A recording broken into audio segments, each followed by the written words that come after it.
Friends, केम छो मित्रों। आज આપણે બનાવીશું મારવાડી કઢી। તો એના માટે મેં લીધી છે 1 નંગ ડુંગળી ઝીણી ઝીણી કાપેલી, લીમડો, વઘાર માટે મરચું, કસૂરી મેથી, દાણા, આ છે લસણ 5 થી 6 કળી, મરચાં તીખા 5-6 અને જીરું એને ખાંડણીમાં ખાંડી લીધું છે। આ છે દહીં 100 ગ્રામ દહીં લીધું છે, રૂટીન મસાલા અને બેસન। આ દહીંમાં મેં આ ચમચી બેસન લીધું છે, એવી આપણે 2 ચમચી લઈશું અને પછી ગોળ બનાવી દઈશું। આ કઢી થોડી જાડી હોય છે। હવે આપણે આમાં મસાલા કરીશું। હળદર અડધી ચમચી, ધાણા જીરું 1 ચમચીથી ઉપર થોડું અને મીઠું સ્વાદ અનુસાર મીઠું। હવે આપણે આને વલાણીથી મિક્સ કરી દઈશું।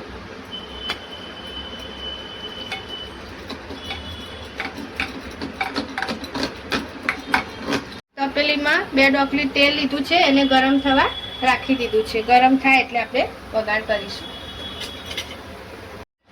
આ રીતનું મિશ્રણ કરી દેવાનું છે, એકદમ મિક્સ। તેલ ગરમ થાય એટલે આપણે વઘારનું મરચું એડ કરીશું, પછી રાઈ તતળે એટલે એમાં જીરું એડ કરીશું।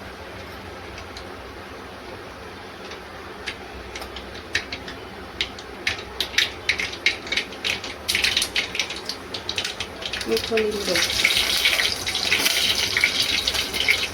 સોળા, કસૂરી મેથી,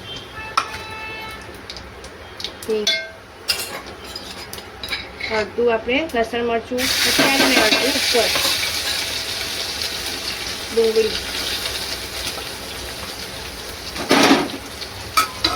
ડુંગળીને આપણે બરાબર ચડવા દઈશું।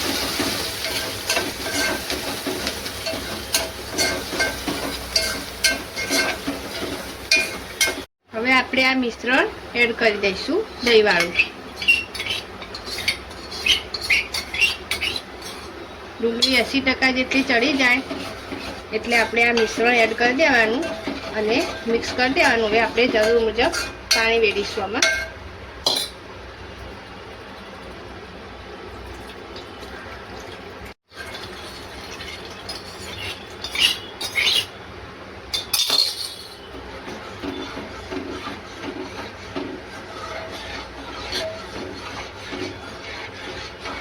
હવે આપણે આ ઉપરથી થોડું બાકી રાખ્યું હતું મરચાં લસણની પેસ્ટ, એ ઉપરથી એડ કરીશું। એનો ટેસ્ટ સારો આવે છે એટલા માટે। હવે બરાબર કઢીને ઉકળવા દઈશું।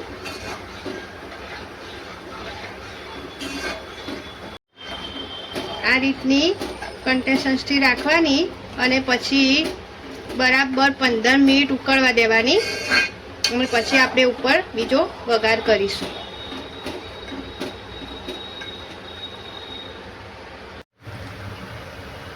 આ રીતની ઉકળી જાય એટલે આપણે ગેસ ઓફ કરી દઈશું।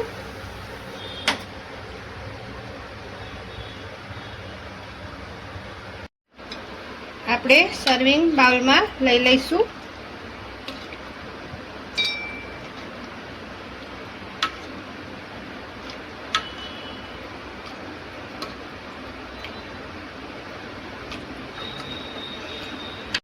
હવે આપણે આના પર બીજો તડકો કરીશું।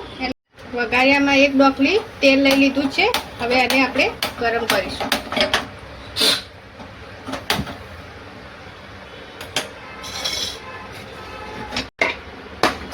અડધી ટીસ્પૂન ગરમ થાય તેલ એટલે અડધી સ્પૂન રાઈ, અડધી ટીસ્પૂન જીરું, લીમડો અને વઘારનું મરચું, બધું તતળે પછી હિંગ। હવે ગેસ ઓફ કરી દેવાનો અને આપણે લાલ મરચું અડધી ટીસ્પૂન જેટલું થોડું ઠંડો થાય વઘાર એટલે એડ કરવાનો અને પછી આપણે આમાં એડ કરી દેવાનું।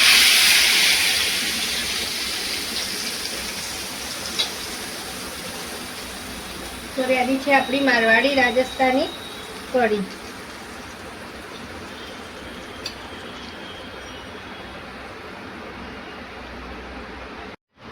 તો તમે પણ આ રીતથી જરૂરથી બનાવજો. આને છે ને આપણે બાજરીના રોટલા સાથે ખાવાની તો બહુ જ મજા આવે છે. અને ઘી લેવાનું, પછી એને રોટલો ભાગી નાખવાનો, ચૂરમું કરી દેવાનું, પછી કઢી નાખીને ચોળીને ખાવાની ખૂબ જ મજા આવે. તમે પણ આ રીતથી બનાવજો અને કેવી લાગી કમેન્ટ બોક્સમાં જરૂરથી જણાવજો.